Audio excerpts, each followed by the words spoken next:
여러분 안녕하십니까, 박상규입니다. 북한의 김정은이 러시아의 핫산과 우스리스크를 통과해서 금명간 푸틴 러시아 대통령과 무기거래 회담에 나설 것으로 보입니다. 미국은 자포자기 회담, 국제 왕따의 구걸 여행이라고 맹렬히 비난하고 있습니다. 우리나라의 방산 수출이 이스라엘을 제치고 세계 4위로 도약했습니다. 윤석열 대통령이 인도네시아와 인도 순방에서 확인한 K방산의 위력과 성과를 집중 분석하겠습니다. 더불어민주당 의원과 중국 대사관이 함께 주최한 국회 전시회에 6.25의 전범인 중국 주석 마오쩌둥의 조각상이 구세주란 제목과 함께 전시돼서 큰 물의를 빚었습니다. 문성묵 한국국가전략연구원 통일전략센터장, 김현주 시사평론가와 함께하겠습니다. 어서 오세요. 네, 안녕하십니까. 네, 오늘의 첫 주제입니다. 김정은이 탄 이른바 1호 태양열차가 러시아 접경 도시인 핫산에 도착해 환영식까지 열렸고 지금은 우스리스크를 통과했다고 일본의 민영방송이 보도했습니다. 푸틴 러시아 대통령이 양자회담과 환영연회를 준비하고 있다는 러시아의 보도도 나왔는데요. 먼저 영상으로 보겠습니다.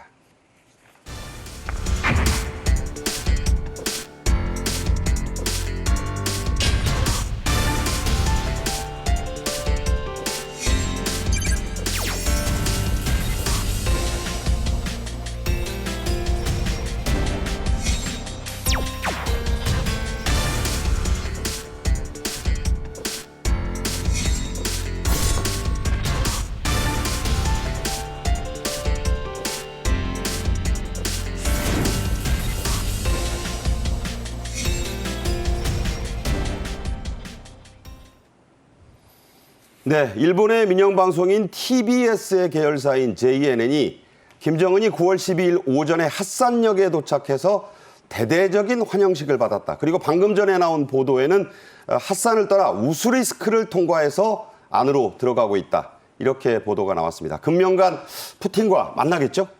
그렇겠죠. 네. 외신인 일본 JNN의 보도에 따르면 러시아 당국자의 말을 빌어서 지금 그 보도가 나오고 있습니다. 북한과 러시아의 접경 지역이라고 할 수 있는 핫산역에 12일 오전에 이제 도착했다는 것이고요. 거기서 이제 환영식도 개최가 됐다는 지금 보도가 나오고 있습니다. 만약에 이번에 정상회담이 개최되게 되면 지난 2019년 4월 이후에 4년 근 반 만에 이렇게 만나게 되는 것인데요. 방금 말씀하셨다시피 러시아 언론에 따르면은 지금 김정은이 타고 있는 열차가 핫산을 떠나서 우스리스크로 이동 중이라는 내용이 보도가 되고 있습니다. 또한 러시아 언론에서는 푸틴과 김정은 간의 북러 정상회담 공식 만찬도 준비 중이라는 보도가 연이어 나오고 있습니다. 그렇습니다. 로이터 통신에 따르면은 푸틴이 김정은과 대북 유엔 제재에 관해서 논의할 준비도 하고 있다라는 이야기가 나오고 있습니다만 아직까지 정상회담 장소는 은밀성을 위해서인지는 모르겠습니다만 구체적인 시간까지는 미확인되고 있는 상황입니다. 네. 그런데 이제 푸틴과 김정은이 대북 유엔 제재에 관해서 이제 논의한다는 것에 대해서는 그 둘이 서로 주체가 될 수 있을 것인가에 대한 의문점이 있는 것이죠. 네. 국제사회에 한 목소리가 나와야 하는 것인데 저 이해 당사자인 두 국가가 어떤 논의를 할 수 있을까? 또 더군다나 유엔과 맞설 방안을 논의하겠다고 하는데 러시아는 아시다시피 유엔 안보리 상임이사국 중에 하나입니다. 그리고 북한은 탄도미사일 발사 등으로 인해서 이미 유엔 제재 대상이기도 하고요. 근데 이 두 주체가 어떻게 유엔과 맞설 방안을 논의하겠다는 것인지 귀추가 주목되고 있습니다. 네, 자가당착적인 측면이 분명히 있어요. 그렇죠. 네, 이에 앞서 북한의 노동신문은 김정은이 평양역을 출발했고 떠들썩한 환영식이 열린 장면을 보도했습니다. 수행단의 명단도 자세히 나왔죠? 그렇습니다. 지금 저는 북한 측 보도 사진을 보면서 2019년 2월이 떠올랐어요. 그때 김정은이 트럼프를 만나러 가면서 대대적인 환영식을 새벽에 했거든요. 아마 큰 선물 보따리를 들고 돌아올 거 그때 비슷한 그 장소였고요. 그렇습니다. 네. 그러니까 아마 이번에도 김정은 입장에서는 푸틴을 만나서 북한 주민들의 필요를 채워줄 수 있다라고 하는 기대감을 주고 있는 것 같은데 명단에 보면 리병철 중앙군사위 부위원장이 있고요. 박정천 군정지도부장이 있습니다. 이게 둘다 공부서열 1위, 2위예요. 인민군 원수들입니다.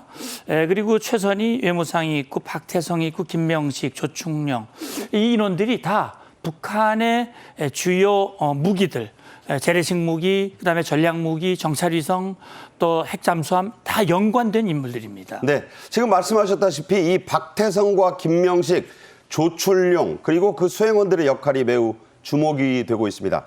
담당 분야가 이번 그 무기 거래 회담과 밀접한 관련이 있죠? 그렇습니다. 그러니까 앞서 제가 말씀드린 조출룡 같은 경우는 군수공업부장이거든요.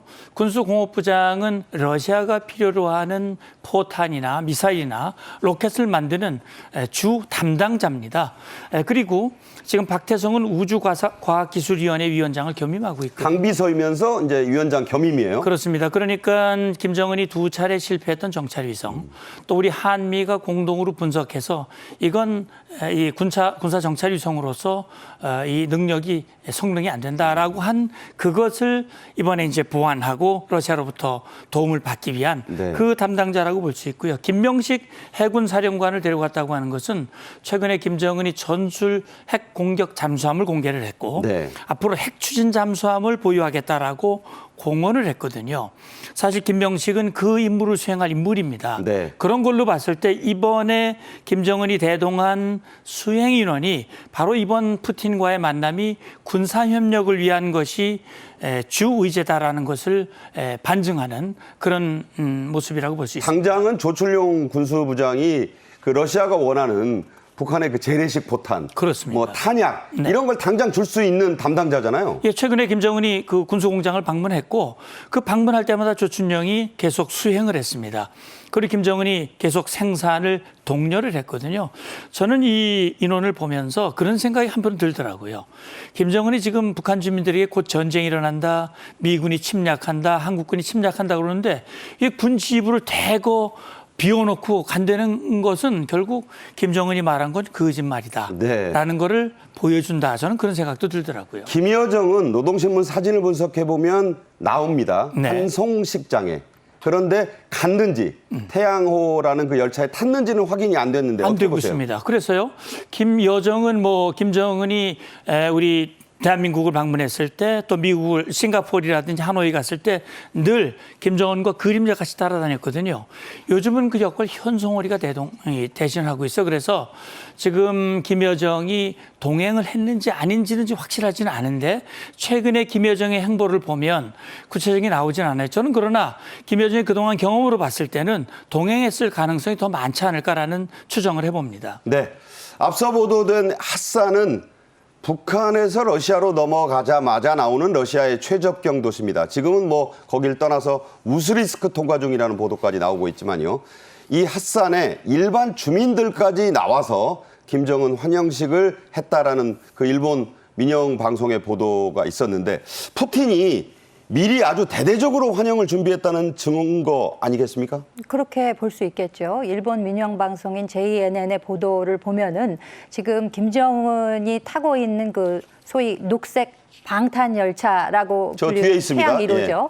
거기에서 이제 내리는 모습이 이제 저렇게 공개가 됐고, 뭐 이제 빨간색 그 카펫이 깔렸다. 그리고 일반 주민들조차 그 환영식에 동원이 됐다. 네. 이거는 어떻게 보면 가장 할 수 있는 큰 환대를 푸틴이 보여주는 것이 아닌가 이렇게 이제 해석이 되고 있습니다. 아무래도 그 공식 만찬 같은 것이 있을 것으로 이제 기대가 되고 있고 또 내놓은 성명으로 보더라도 크렘린궁에서 우리는 좋은 이웃이다. 네. 이런 내용. 어떻게 보면 좀 약간 의례적인 인사일 수도 있겠습니다만 그 환영식 하는 모습과 뭐 이런 메시지들로 볼 때 푸틴이 좀 작심을 하고 공식적인 환영에 나선 것이 아닌가 그런 생각이 듭니다. 네, 말씀드렸다시피 블라디보스토크에서 개막해서 열리고 있는 이 동방경제 포럼에는 서방 취재진의 취재는 일절 불허가 됐어요. 그래서 러시아, 북한 언론 보도만 볼 수 있고 일본 일부 민영의 보도를 참고하고 있습니다. 크렘린궁이 오늘 아침에 보도를 계속 쏟아내고 있는데 그 발표를 하고 있습니다. 푸틴 김정은 회담이 러시아 극동 지역에서 수일 내에 열릴 것이라고 방금 전에 발표가 나왔습니다. 워낙 파격적인 행보를 즐기는 푸틴이라 행보를 예상하기도 쉽지 않은데 수일 내라는 건 네. 여독도 좀 풀고 당장 오늘 내일 아닐 수도 있다는 얘기네요. 글쎄 그렇게 해석을 해야 할지 아니면 정확한 일정과 장소를 숨기기 위해서 그냥 수일 내라고 얘기를 했고 구체적인 장소는 안 나오고 있거든요. 그동안 뭐 북한도 그렇고 중국도 그렇고 러시아도 그렇고 권위주의 독재 국가들의 공통적인 특징이 독재자의 행보, 이 보안을 위해서 일체 그런 것들을 함구하고 보안을 유지하거든요. 어쨌든 사실 이번에 김정은과 푸틴 간의 만남은 국제사회가 주목을 하고 있고 특히 불법 연대에 대해서 아주 곱지 않은 시선을 보내고 있습니다. 네. 그렇기 때문에 사실 드러내놓기도 좀 불편한 부분도 분명히 있겠지만 그러나 푸틴이 김정은을 초청을 했고 그리고 실제 크렘린궁과 북한이 어젯밤 8시에 동시에 발표를 했습니다. 그래서 이 푸틴의 초청으로 김정은이 가는 것이기 때문에 제가 볼 때는 아마 이번에 일정이 끝까지 구체적으로 나올 것 같지는 않습니다. 그러나 깜짝 행보를 보일 거라고 생각합니다. 푸틴과 김정은의 뭔가 이 긴밀하고 친밀하고 돈독한 두 번째 만나는 거지 않습니까? 네네. 그리고 아마도 이런 생각을 할 것 같아요. 캠프 데이비드에서 윤석열 대통령과 바이든 간의 친밀함. 또 이번에 보면 G20 정상회의에서 윤 대통령과 바이든 대통령이 뭐 3번이나 만남을 하루에 가졌고 3번 만났죠. 그리고 뭐 만찬에서 90분 동안 옆에서 대화를 하고 밀접한 이런 것들이 김정은도 의식하고 푸틴도 의식하고 그래서 뭔가 친밀한 행보를 보일 수 있는 깜짝 일정들 이벤트 같은 거. 이벤트 같은 네네. 거 아마 그런 것들을 준비하고 있을 가능성도 있다고 생각을 합니다. 네. 여러 가지 추측만이 지금 난무하고 있는 상황입니다. 미국과 서방은 이게 정상회담이 아니다. 유엔 제재를 명백히 위반한 불법 무기거래 밀회라고까지 비판하고 있습니다. 이 두 사람이 만나면 주로 어떤 얘기들이 오갈 거라고 우리가 예상해 볼 수 있나요? 뭐 전문가들의 분석에 의하면은 이제 무기 거래가 이루어질 것이다. 왜냐하면 지금 러시아가 우크라이나와 전쟁 중 아니겠습니까? 네. 근데 이제 포탄이나 미사일 같은 재래식 무기가 이제 바닥을 드러냈다. 그리고 얼마 전에 그 쇼이그 러시아 국방장관이 북한을 방문해서 김정은과 함께 그 무기를 마치 쇼핑하듯이 이렇게 함께 둘러보는 장면이 나왔었잖아요. 김정은이 가이드하는 것처럼 보였죠. 그러니까 이게 일종의 군부를 떼는 그런 식으로 보였기 때문에 비춰졌기 때문에 북한에서는 이런 좀 탄약이나 미사일 같은 것을 제공을 하고 러시아로부터 이전받을 수 있는 첨단 기술, 뭐 예를 들어서 ICBM의 뭐 재진입 기술이라고 한다던가 아니면 뭐 정찰 위성 등 이런 뭐 최첨단 기술을 좀 이전받는 것이 아니냐라는 예측이 나오고는 있습니다만 그것의 확실한 사실 여부에 대해서는 좀 지켜봐야 되겠죠. 그 AP통신에 의하면 시리아를 제외하고 러시아가 병합한 우크라이나의 점령지를 인정하는 유일한 뭐 국가라고 할까요? 북한뿐이다라는 그러니까 지금 이야기가 나왔기 세계 때문에 U2 국가죠. 그러니까. U2죠. 예. 시리아하고 북한이죠. 네. 그렇기 때문에 이게 뭐 실질적으로 어떤 무기 거래가 이루어지는 것보다는 좀 상징적인 의미를 둬야 되지 않느냐 이런 이제 분석도 나오고는 있습니다. 하지만 그 로이터 통신 등에 의하면은 실질적으로 북한과 또 러시아가 이렇게 만난다는 것 자체만으로도 일반 서방 세계나 세계 전체에는 큰 부담이 되는 것이 사실이다. 이런 내용들이 또 보도가 되고 있습니다. 그러니까 저게 불법이든 어쨌든 저렇게 북러가 긴밀하게 밀착할 경우에 우크라이나 전쟁도 길어질 게 확실해 보이고 그렇죠. 영향이 또 없을 이게 수 없죠. 동북아의 안보 정세에도 심각한 위협이다 이렇게 보는 거죠. 그러니까 지금 한미일이 삼각 협력을 굉장히 강화하는 모습을 보여주지 않았습니까? 어쩔 수 없이 신냉전 체제다 이제 이런 말이 나오고 있는데 북중러의 밀착 그 가운데서도 북한과 러시아가 실제로 정상회담을 하는 모습을 보여주는 것 자체로도 실질적인 무기 거래가 이루어지지 않더라도 상징적으로라도 굉장한 국제사회의 부담이 될 수 있을 것이다 이런 분석인 것이죠. 네. 북한에서 참 좋아하는 게 이 태양입니다. 김정은이 2019년 4월처럼 이번에도 방탄 녹색 열차를 타고 이동을 했습니다. 이름이 태양호입니다. 할아버지 김일성의 뭐 호칭이 태양인데 본인이 또 따라하기 차원에서 이런 표현을 썼다는 분석이 많죠. 하도 방탄 철갑을 겹겹이 둘러서 무게가 엄청 나가고 그래서 속도도 한 시속 60km가 최고 속도라고 합니다. 그래서 1200km 가까운 이 거리를 20시간 넘게 달린다고요? 예, 그렇습니다. 뭐 태양호 하면 김일성이 생각이 나죠. 태양절, 4월 15일이 태양절이고. 사실 김정은은 나이도 어리고 또 내놓을 업적도 없고 카리스마도 부족하고 그러다 보니까 늘 할아버지를 많이 차용을 해요. 네. 엊그저께 전술의 공격 잠수함 그 진수식 할 때도 할아버지 모자를 쓰고 나왔거든요. 이제 이 태양호 열차를 타고 가는데 말씀하신 대로 이게 이렇게 무겁게 방탄 열차를 한다. 우리는 뭐 대통령 이 전용 열차라는 게 따로 없지 않습니까? 없죠. KTX가 좀 특별 열차로 그럼요, 특별 기정되는 거죠. 그럼요. 그런데 이렇게 한다고 하는 것은 김정은이 얼마나 불안한 위치에 있는가라는 것을 보여주는 것이고 워낙 무거우니까요. 사실 북한 그 철로가 일제 시대에 만들어진 철로고 그렇죠. 그게 제대로 보수가 되지 않아 가지고요.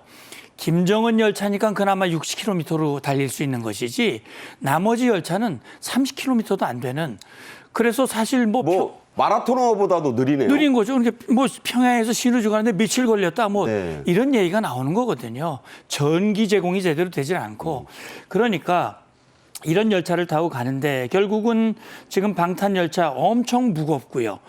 그래서 지금 보면 이 김정은이 이 열차의 이동 모습이 이제 포착이 되니까 사실 밤에 이동을 한 것 같아요. 낮에는 안 움직인대요. 안 움직이고요. 네. 근데 제가 볼 때는요, 한국과 미국이 가지고 있는 정보력을 보면 충분히 포착할 수 있는데 함구하고 있는 것 같습니다. 네. 그래서 일단 우리의 정보력을 노출하지 않기 위한 그런 것이라고 생각이 됩니다. 네.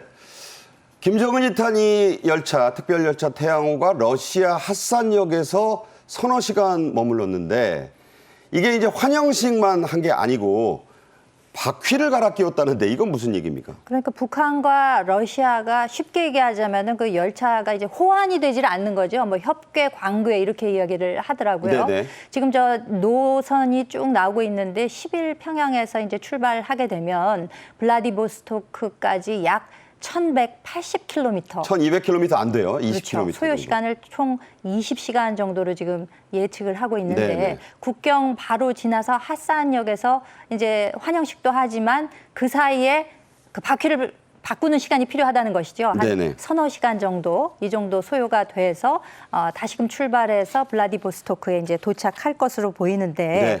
그래서 이제 일본 언론에 의하면은 그 블라디보스토크 인근에 이미 북한의 시찰단들이 10일경부터 좀 관측이 됐다. 네. 그리고 또 11일경부터는 군인, 경찰, 군견 이런 것들이 대거 배치돼서 뭔가 이 경호상에 상당히 신경을 쓰는 것이 아닌가 네. 이런 것들이 관측됐다는 이야기도 나오고 있습니다. 네.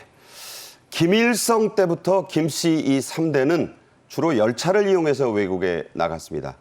비행기를 타면 요격당할까 무서워하는 건지 북한 항공기가 워낙 고물이라 이거 뭐 제대로 못 갈 수 있다 이런 두려움 때문인지 어떻게 보세요?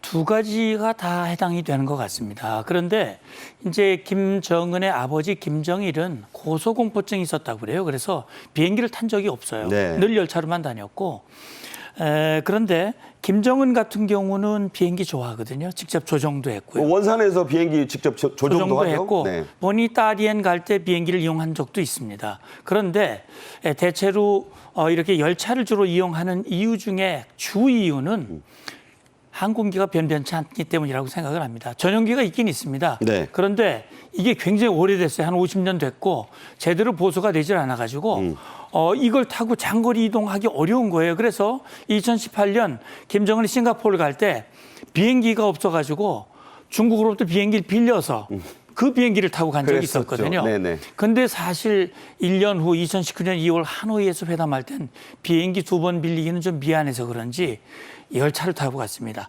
60시간이 걸렸습니다.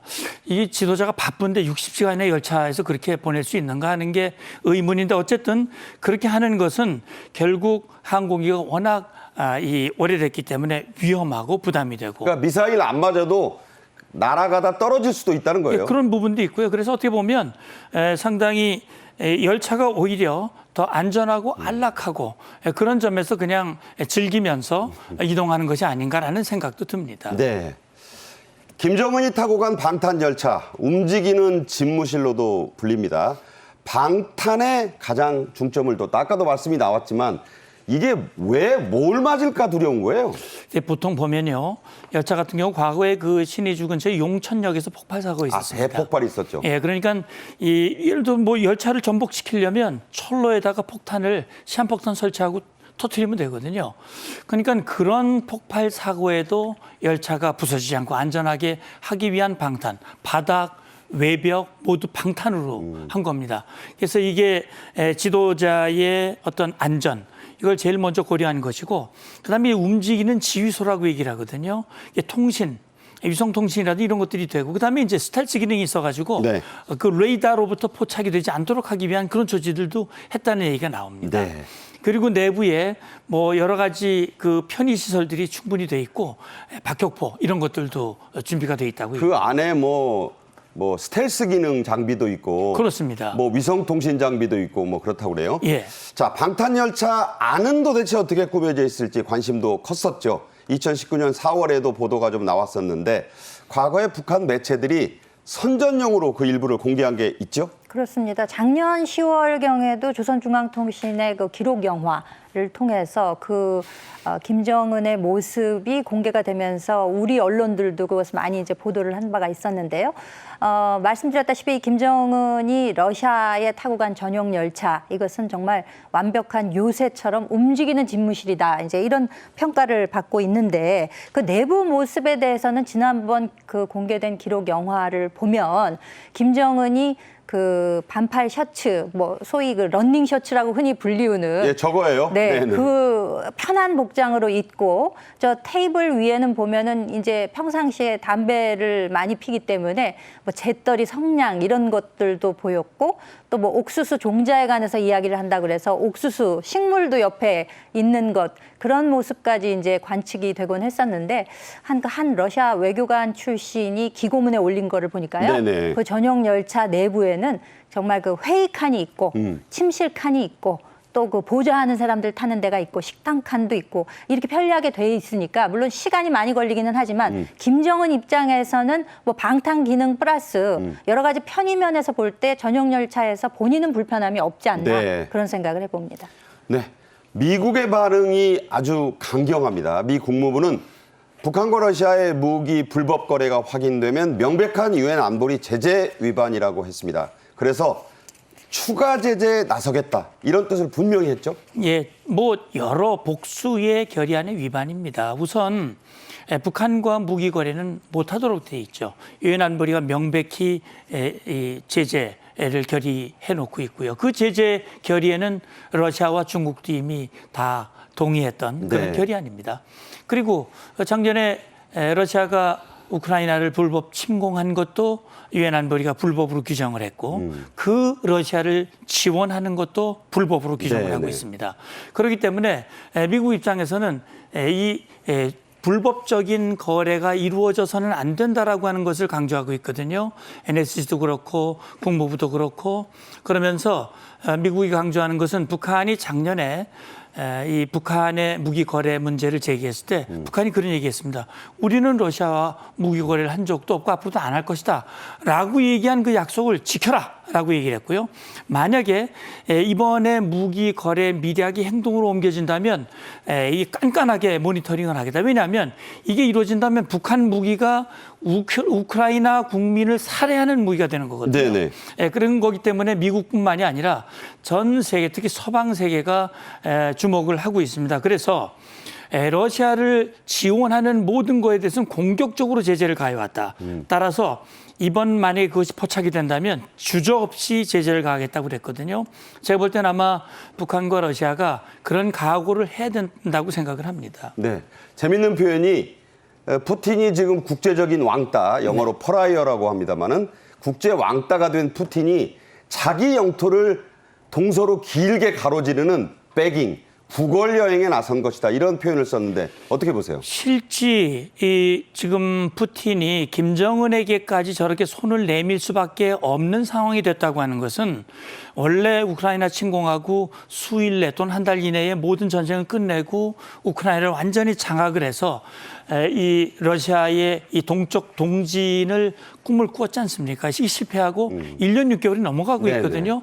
사실 국제사회의 강력한 제재가 이어지고 있기 때문에 포탄, 미사일 이 생산이 어려운 겁니다.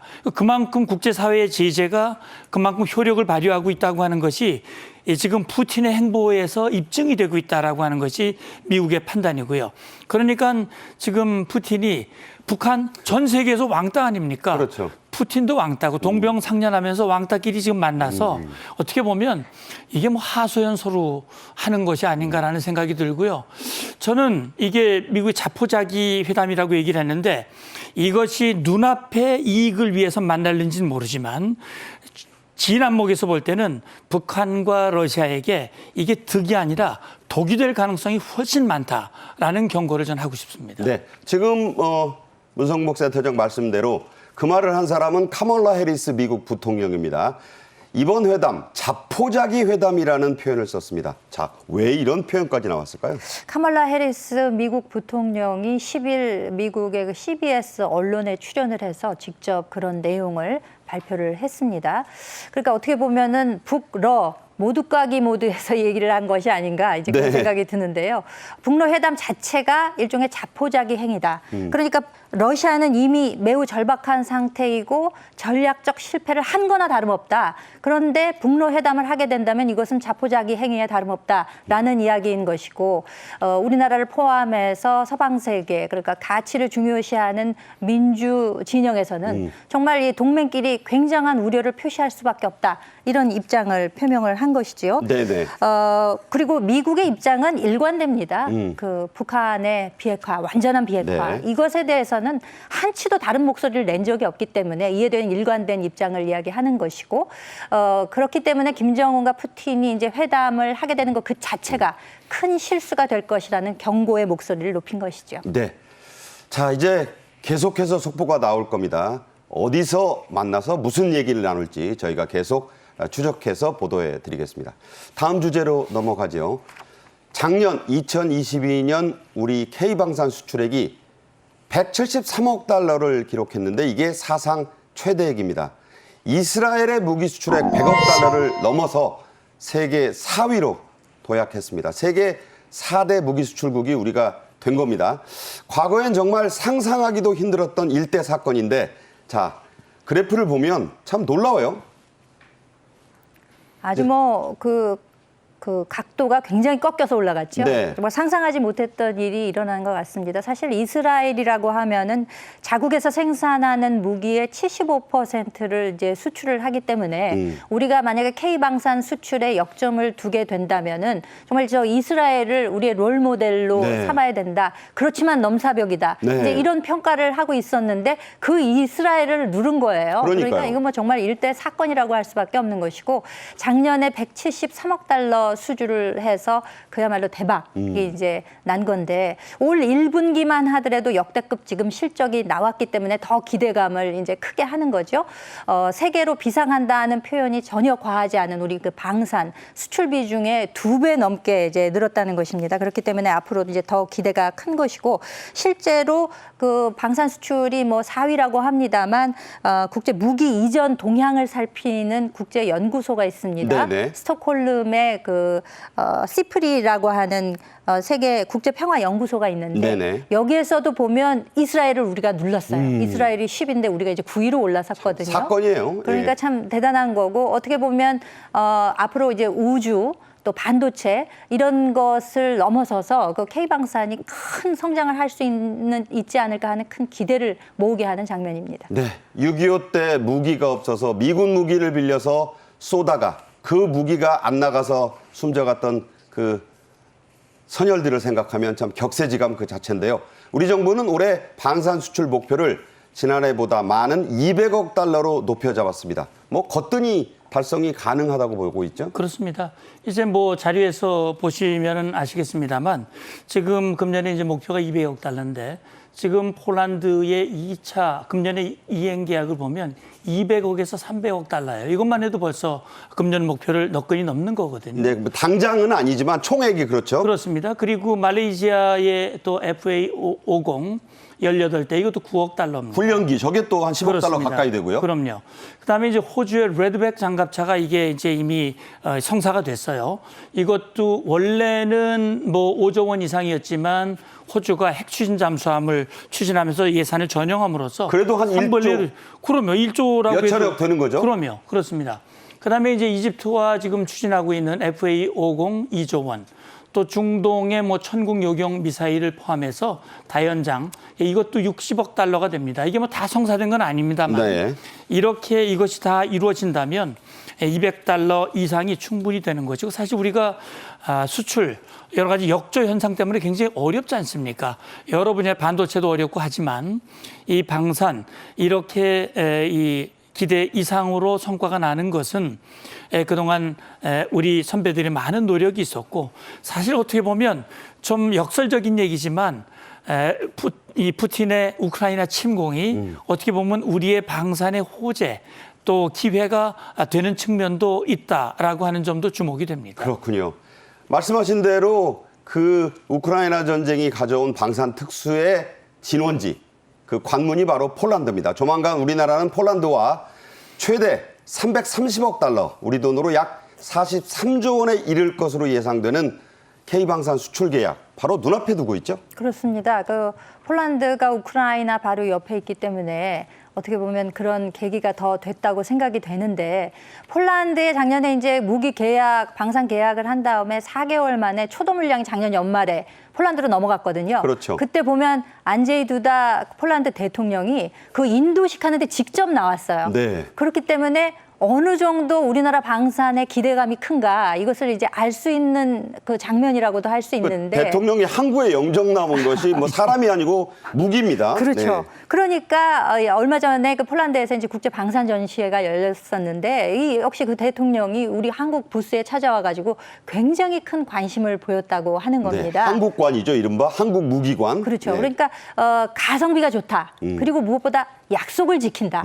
이게 뭐 계약을 해놓으면은 하세월에 언제 우리가 그 무기를 인도할지 모르는데 한국은 약속을 딱딱 지키더라. 이른바 딜리버리가 칼이다는 거예요. 그렇죠. 네. 그렇기 때문에 어떻게 보면 한국 방산에 굉장히 사랑에 빠진 것이 아닌가 이런 네. 예측도 가능한데요. 그렇기 때문에 1차 수출에 이어서 이제 2차 수출 계약액을 이제 300억 불 이상으로 이제 목표치를 높게 잡고 있는 것이고요. 또 이 잠수함 사업에서 또 수주할 수 있지 않을까라는 기대감을 높이는 대목이기도 합니다. 네. 윤석열 대통령은 지난 9월 8일 인도네시아의 조코위 대통령과 정상회담을 했는데 바로 이 자리에서 방산 파트너십 계약을 동반자 계약이죠. 한층 더 심화하기로 했습니다. 자, 어떤 내용들이 이 주로 그 내용으로 체결이 된 건가요? 예, 실제 이제 인도네시아는 우리와 방산 협력이 어떻게 보면 이 아세안 국가 중에서는 시조라고 볼 수 있고요. 또 가장 큰 손이라고 볼 수 있습니다. 인도네시아는 우리 한국의 KT-1 군용 훈련기 그리고 T-50 고등 훈련기의 첫 수출국입니다. 네. 그리고 또 우리 유일한 잠수함 수출국이 또 인도네시아입니다.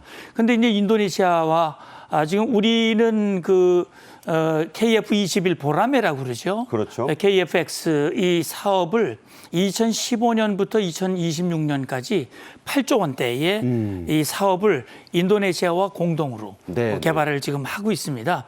그래서 우리는 KF-21이라고 그러고 인도네시아는 IFX라고 얘기를 하는데 사실 그동안 말이죠. 이게 조금 인도네시아가 자기들이 부담해야 할 그 분담금을 한국에 지불하는 게 조금씩 늦어지고 그런 적이 있었어요. 아, 예. 네, 그래서 이거 인도네시아와 계속 할 수 있겠느냐라는 회의감도 일부 있었고 했지만 그러나 이번에 이제 이 윤 대통령이 조코위 대통령과 함께 지금 양국의 관계를 심화시키면서 지금 2015년부터 추진한 이 전투기 공동 개발 사업 8조 원대 사업을 성공적으로 마무리하자. 근데 이게 KF-21이 굉장히 중요한 게 뭐냐면요. 지금 이게 4.5세대 전투기인데 네네. 지금 계획은요. 이걸 5세대, 6세대 전투기로 발전시키려고 하고 있고요. 네. 이것이 계획대로 이루어진다면 전 세계 전투기 시장에서 K방산이 한층 더 주목을 받을 수 있는, 특히 폴란드도 지금 FA50을 가지고 갔는데 여기도 좀 관심을 가지고 있습니다. 그렇군요. 네, 그렇기 때문에 이번에 인도네시아와의 이런 합의는 앞으로의 파급 효과 기대가 됩니다. 네. 자, 윤 대통령은 자카르타에 이어서 이제 뉴델리로 가서 G20 정상회담을 했고 또 나렌드라 모디 인도 총리와 정상회담을 또 가졌죠. 이 자리에서 또 K방산과의 협력을 인도가 지속적으로 진행하기로 했습니다.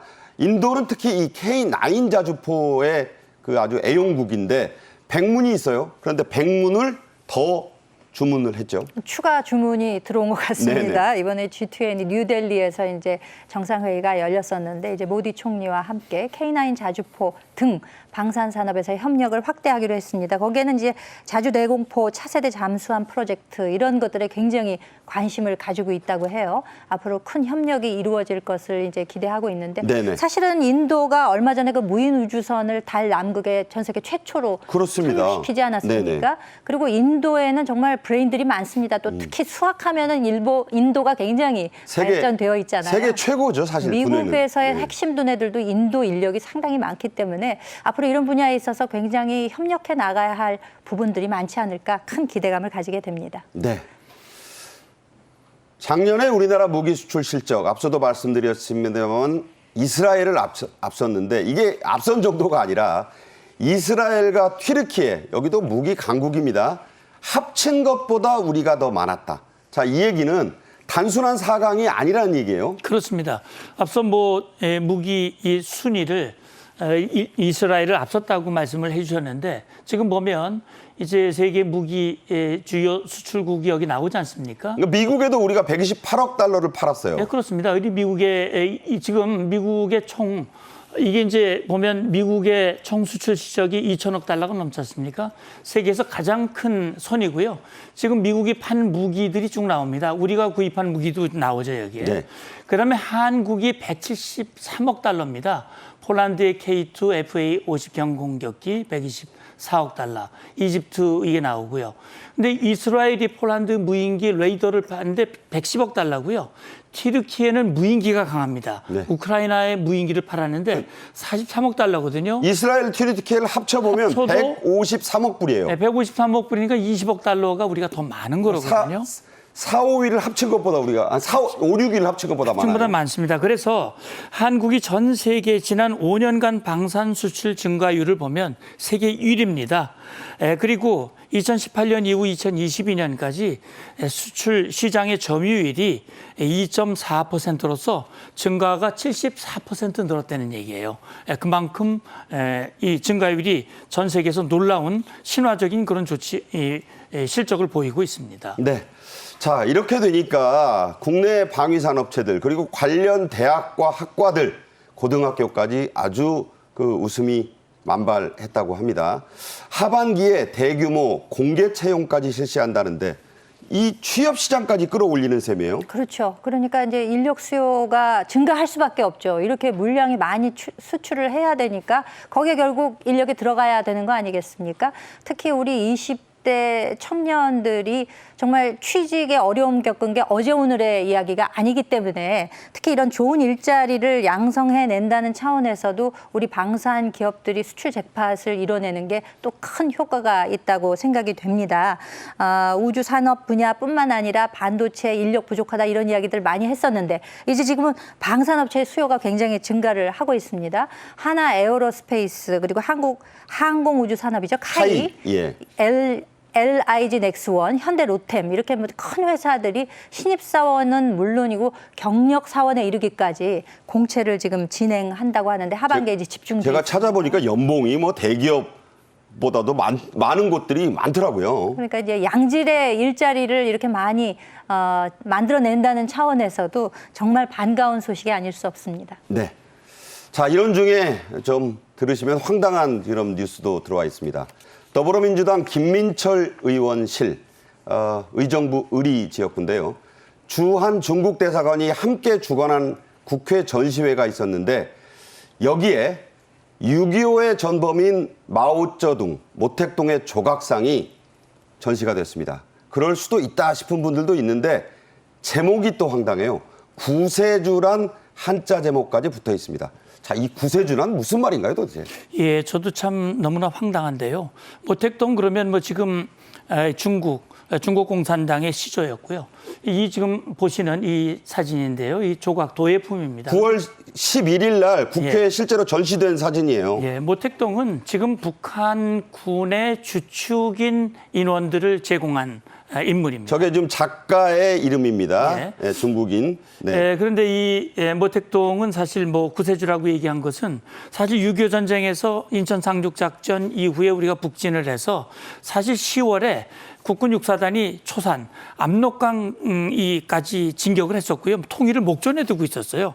그때 모택동이 군대를 보내지 않았으면 우리는 이미 통일이 되고 북한은 없는 겁니다. 그런데 모택동이 사실 죽어가는 김일성에게 구세주 역할을 한 겁니다. 아, 그런 구세주다? 저는 이 구세주가 그 구세주의 의미가 물론 여기서 구세주는 중국 국민민을 구해준 구세주라는 의미를 썼겠지만 네.